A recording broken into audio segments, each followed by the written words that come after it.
शेख रशीद का इमरान खान की गिरफ्तारी पर हिकमत अमली की तैयारी का दावा।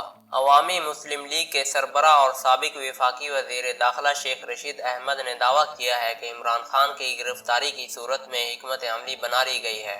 बनी गाला में मीडिया से गुफ्तगू करते हुए शेख रशीद ने कहा कि हुकूमत से आम इंतखाबात के सिवा किसी भी मौजू पर मुज़ाकरात नहीं होंगे। उन्होंने कहा कि पाकिस्तान तहरीक इंसाफ PTI की कोर कमेटी का इजलास फिलहाल जारी है, जिसमें लॉन्ग मार्च के लिए मुख्तलिफ तारीखें ज़ेर गौर हैं। साबिक वज़ीर दाखिला ने मजीद कहा कि 15 जून तक महंगाई का मजीद तूफान आएगा। काश वज़ीर आज़म हाउस और वज़रा के घरों में भी लोड शेडिंग होती। उनका कहना था कि PTI मौजूदा हुकूमत को नहीं मानती, इसीलिए स्पीकर कौमी असम्बली के सामने पेश नहीं होंगे। शेख रशीद ने यह भी कहा कि मुल्क के मसाइल का वाहिद हल इलेक्शन है। लॉन्ग मार्च की तारीख अभी सोच रहे हैं। उन्होंने कहा कि इमरान खान को अगर गिरफ्तार किया गया तो मेरे ख्याल में मुल्क में कुछ और होगा।